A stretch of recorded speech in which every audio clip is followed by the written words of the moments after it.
Aaron Rodgers is one of the most disrespected athletes of this generation. Forget where you think he is on the all-time rankings and things you may not like that he said on the Pat McAfee show. The way people talk about this man, you wouldn't think he would come close to being a first ballot Hall of Famer. But the truth of the matter is he is a Super Bowl champion and went on one of the greatest playoff runs in NFL history that is often forgotten. And that's why today, I want to take a deep dive into Aaron Rodgers and the 2010-11 Green Bay Packers' historic playoff run. Aaron Rodgers' career coming into the 2010 season was one that many thought wouldn't be able to live up to Brett Favre's Hall of Fame legacy. But even before the start of his NFL career, Rodgers' ability was slept on, and after many people thought he would be going home to the San Francisco 49ers, who had the first pick in the 2005 draft, they ended up taking Alex Smith, and due to the way the salary cap worked at the time, many teams did not want to draft a quarterback in the first round who they thought might not start right away. And Rodgers would not end up being taken until pick 24 in the first round to the Green Bay Packers. In 2005, Brett Favre had his worst season by far, throwing for 20 touchdowns but a horrendous 29 interceptions, which obviously led the league and caused Green Bay to go 4-12 that season.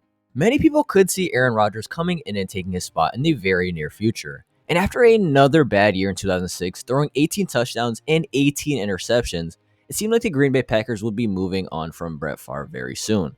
This was until 2007 when he actually had a great year, finishing second in MVP voting and leading the Packers to a 13-3 record, as well as an NFC Championship game appearance, ultimately losing to the New York Giants, who beat the 16-0 Patriots. But this is also when the shenanigans began, as to the surprise of millions, following the 2007 NFL season, which was Favre's best in years, he announced his retirement from the NFL in March of 2008.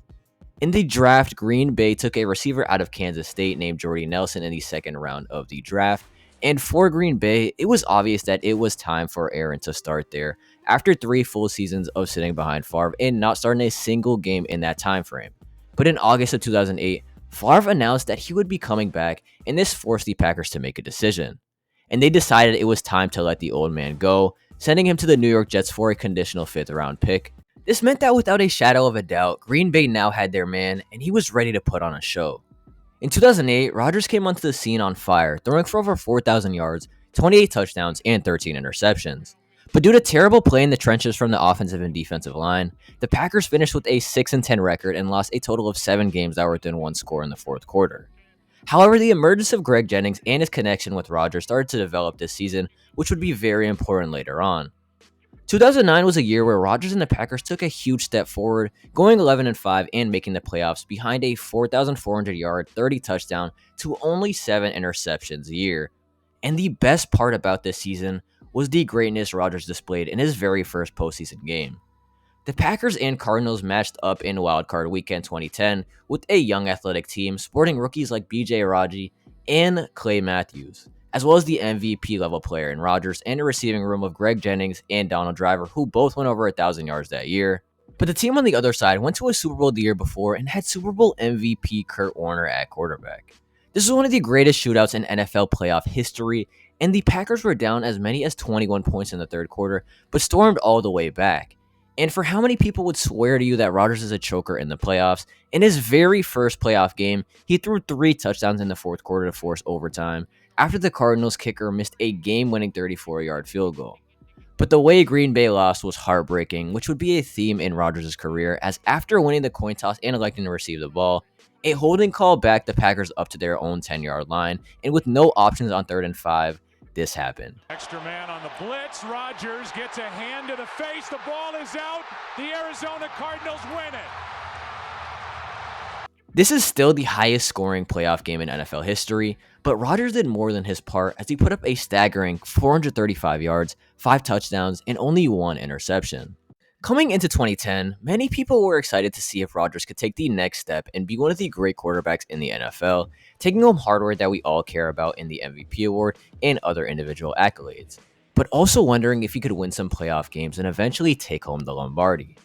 But the Packers' road to the postseason in 2010 would not be a smooth one, as after a 3-3 start, including back-to-back losses to bad Miami and Washington squads, the Packers reeled off 4 straight wins after this, but lost a nail-biter to an elite Falcons team, and then after beating up on a bad 49ers squad the next week, in Week 14, Aaron Rodgers left the game early with a concussion versus the Detroit Lions, with no real clue when he would return. This caused Green Bay to lose that Week 14 game in Detroit, and then also dropped a surprisingly close game with the MVP of the league in Tom Brady and the New England Patriots. This left the Packers at 8-6 and in the playoff hunt. But after a 2-game skid in the NFL and a tough schedule to close out the year, there was a real chance that the Packers could miss the playoffs altogether. But in Week 16, the Green Bay Packers and Aaron Rodgers began one of the greatest runs in the history of the NFL. The Packers were hosting the New York Giants in the return of Aaron Rodgers, and the man put on a show, throwing for 404 yards and 4 touchdowns in a dismantling of the Eli Manning-led Giants. This game was also what would be the eventual tiebreaker, as the Giants finished with the same record as the Packers and also finished second in their division. And in Week 17, to make it into the postseason, the Packers won a low-scoring game versus the Bears, and at the end of the week, the Packers were officially in the playoffs. On January 9, 2011, Aaron Rodgers finally won his first playoff game, picking apart the Eagles' defense, throwing for 180 yards, 3 touchdowns, and 0 interceptions. And the best out of them all was the final score, which was Green Bay 21, Eagles 16. But the Packers would have their biggest test of the season to that point, and would be the biggest game any of these young players had ever played in. The Packers were going into Atlanta to face the 13-3 powerhouse Falcons, who were never down by more than 7 points at any point that season, and had beat the team earlier that year. But Aaron Rodgers didn't feel the pressure at all, as he had one of the most forgotten about playoff games in NFL history.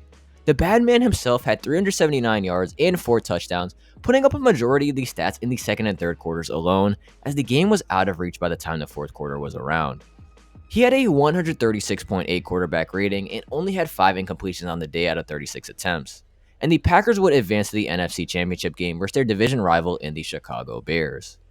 This was definitely Aaron Rodgers' worst game this postseason, but there is some important context missing from this game.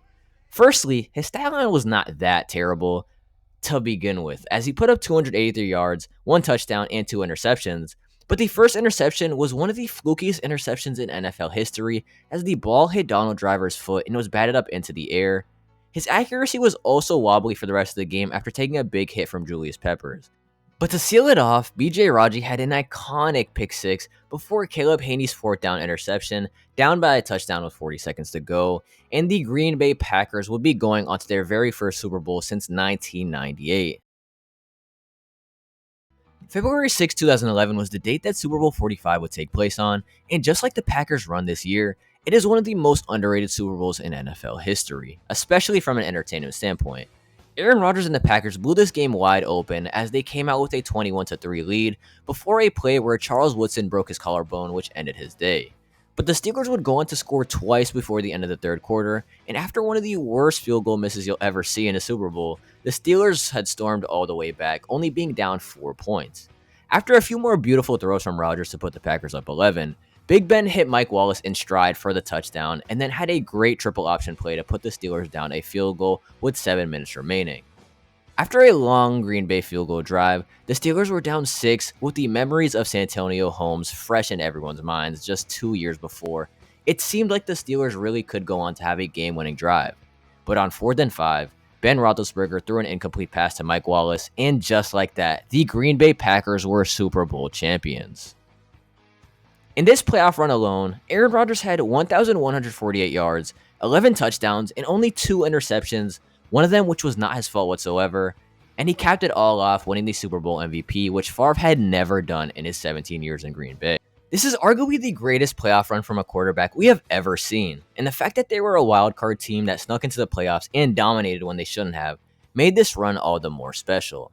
But that's all I got for this one, folks. If you want more content like this on a consistent basis, make sure you leave a like, comment, and subscribe, as well as checking out other videos on this channel if you love the game of football. But that's all I got for this one. I'm out of here. Peace. LLE out.